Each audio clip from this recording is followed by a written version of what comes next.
Hello students, how are you?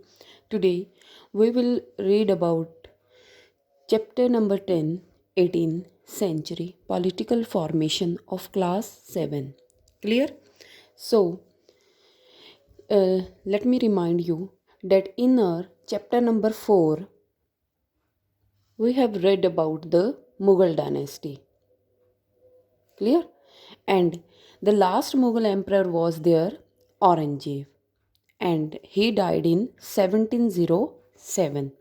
So, here we will read about the later Mughal, means after Aurangzeb, 1707 to 1857, when there was a last Mughal emperor, he was Bahadur Shah Jafar. Clear? So, we will read about these Mughal emperors. So, let we start the topic. Introduction. Emergence of new political group during the first half of 18th century. Clear. So this is the first half of 18th century. तो यहाँ पे आप देखोगे कि after the Aurangzeb जितने भी Mughal ruler रहे हैं, लेटर मुग़ल रूलर रहे हैं, they were not efficient, they were very weak, they were not efficient to run the government. तो उस टाइम पे कुछ पॉलिटिकल ग्रुप्स एमरजेंस हुए हैं. क्लियर. अब ये पॉलिटिकल ग्रुप कैसे इन्होंने अपनी पावर, अपनी political, economic, financial power raise की है, कैसे ये मुग़लों से अलग हो गए. Clear. So all these things we will read in this topic. So the first topic is the crisis of the Mughal Empire and the later Mughal. So here I make a series that first Mughal emperor was a Babur. He came to India in 1526. Clear. उसके बाद में आप देखोगे कि जो Mughal empire है वो बढ़ता जा रहा है हुमायूं के टाइम पे.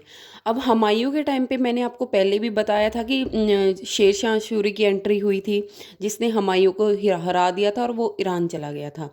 तो हुमायूं के बाद में कौन आया? अकबर. अकबर के टाइम पे मुग़ल एम्पायर बहुत रेज हुआ है. उसके बाद में जहांगीर, शाहजहां, ये लोग आए. तो औरंगजेब के टाइम पे मुग़ल एम्पायर बहुत ज़्यादा पीक पे पहुंच गया था. Means this is India. जो मुग़ल एम्पायर है यहाँ तक फैल गया था. क्लियर. तो औरंगजेब के बाद में आप देख रहे हो कि मुग़ल एम्पायर का डिक्लाइन होना शुरू हो गया है. 1857 में तो वो ख़त्म ही हो गया. ठीक है. तो ये डिक्लाइन क्यों हुआ? बिकॉज ऑल द सक्सेसर जो औरंगजेब के बाद में थे, दे वर वेरी वीक. वो इतने उनमें इतनी समझ नहीं थी कि वो मुग़ल एम्पायर को चला सके. ठीक है. तो उस टाइम पे जो मनसबदार रखे हुए थे या कोई भी लीडर, पॉलिटिकल या मिलिट्री लीडर रखे हुए थे, उनको समझ आ गया था कि ये किंग तो चला नहीं सकता रूल को. ठीक है. तो हम अपनी पावर गेन कर लेते हैं, हम अपनी इंडिपेंडेंट स्टेट बना लेते हैं.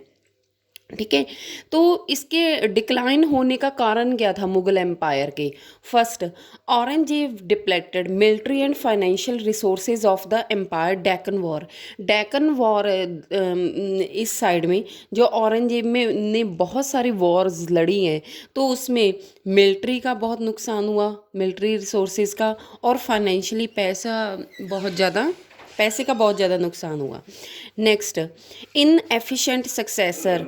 ठीक है. तो आफ्टर औरंगजेब मैंने आपको पहले भी बताया था कि जो सक्सेसर थे वो इनएफिशिएंट थे.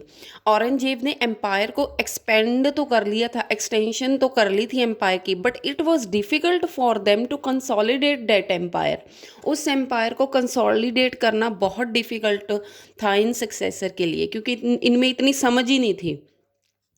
ठीक है.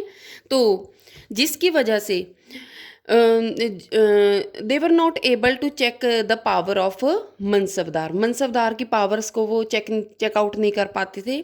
ठीक है. उनके पास बहुत सारी पावर थी. मनसबदार के पास पॉलिटिकल पावर हो गई थी, क्योंकि उनको सारा राज मुग़लों के साथ रह रह के सारा राज समझ आ गया था कि कैसे चलाना है. इकोनॉमिक पावर थी उनके पास, पैसा था, मिलिट्री पावर थी. ठीक है. तो एक्स्ट्रा ऑर्डिनरी पावर्स उनके पास हो गई थी. बट ये सक्सेसर जो थे, लेटर मुग़ल एम्पर थे, ये कंट्रोल नहीं कर पा रहे थे, जिसका इम्पैक्ट क्या पड़ा? Periodic remission of revenue. ठीक है. अब जो मनसबदार हैं उन्होंने मतलब रिवेन्यू खुद कलेक्ट करना शुरू कर दिया. ठीक है। और जिसकी वजह से जो कैपिटल थी, स्टेट की कैपिटल थी, जो रेवेन्यू पहले स्टेट को जाता था, राज्य को जाता था, अब वो मनसबदार ने, जो वहाँ के गवर्नर थे, उन्होंने कलेक्ट करना शुरू कर दिया।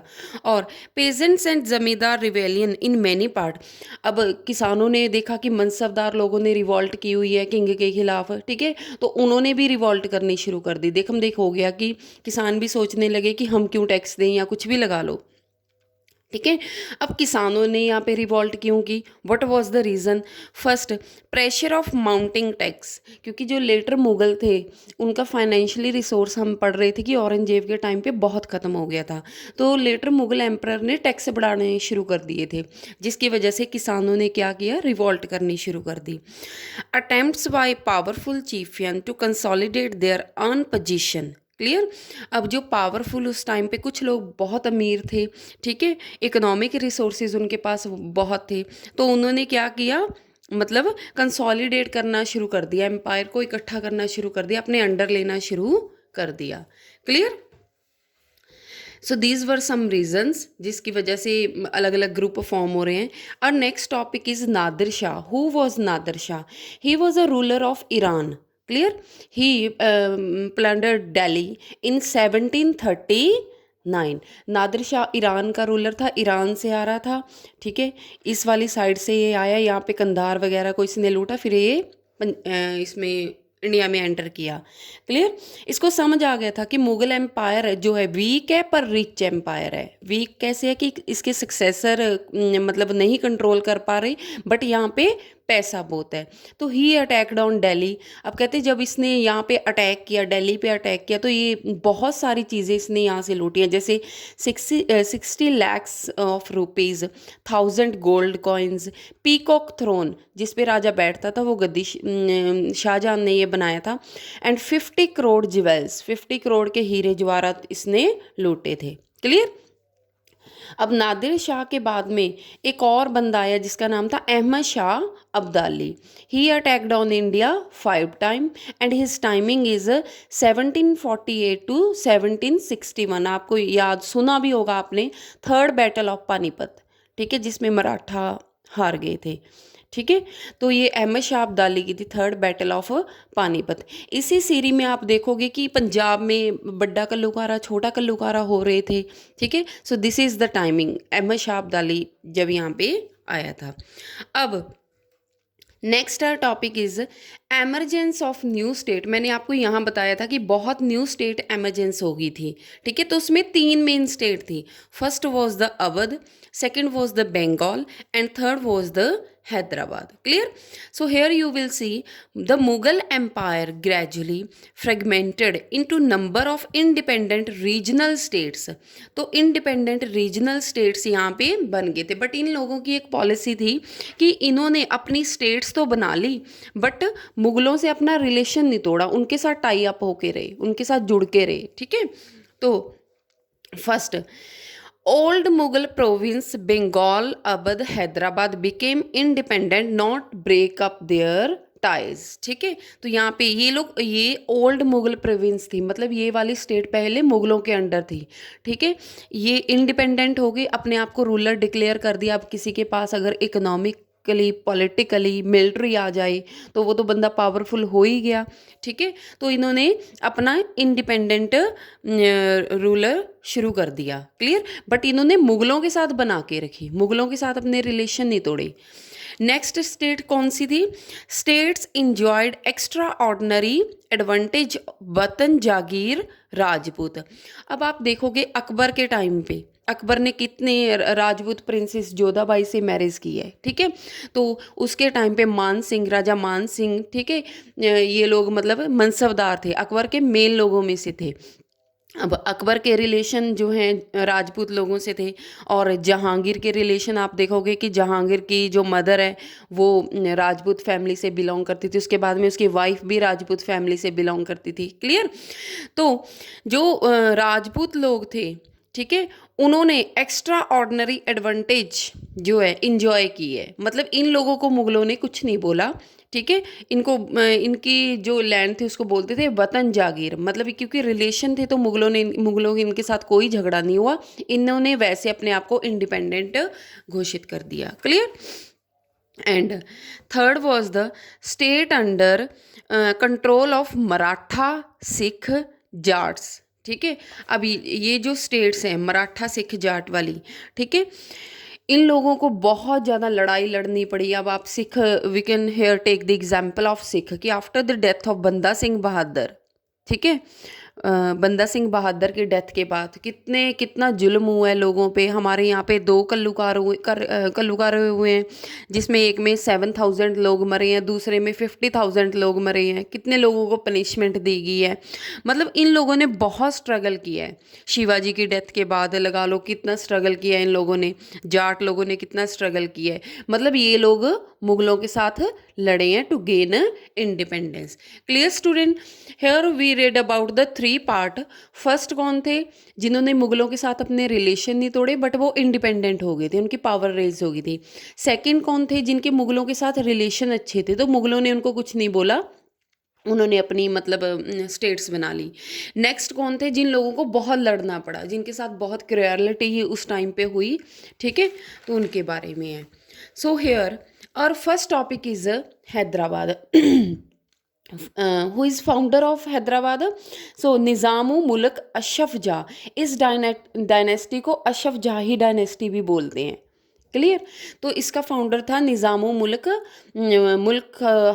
अशरफ जहाँ, जिसका टाइमिंग है 1724 to 1748। Clear. First he got the governorship of Awadh. पहले इसको अवध की गवर्नरशिप मिली। क्लियर। किससे मिली? उस टाइम पे मुगल एम्परर कौन था? फारूक शेयार। क्लियर। तो इस बंदे ने क्या किया? He controlled over the political, financial and administration. तो इसको समझ था, मुगलों के साथ पहले काम करता था, तो इसने पॉलिटिकल, फाइनेंशियल, एडमिनिस्ट्रेशन पे कंट्रोल किया। Next he brought skilled soldiers and administrator from the northern India. Clear. बहुत स्किल्ड सोल्जर जो इसके लिए लड़ सकें, या एडमिनिस्ट्रेटर जो इसको रूल चलाने में हेल्प कर सकें, नदर्न इंडिया से लेके गया। ही अपॉइंटेड मनसबदार। ठीक है, मनसबदार, न्यू मनसबदार अपॉइंट किए अपने लिए जो इसके लिए लॉयल होंगे, ठीक है, जिनको जागीर्स देगी। तो इस टाइम पे इसको कुछ फेस भी करना पड़ा। That were the Marathas. Maratha लोगों के साथ इसके लिए काफ़ी मतलब वॉर हुई हैं। नेक्स्ट नायाकज, ये कौन थे? तेलुगु वॉरियर थे। ठीक है।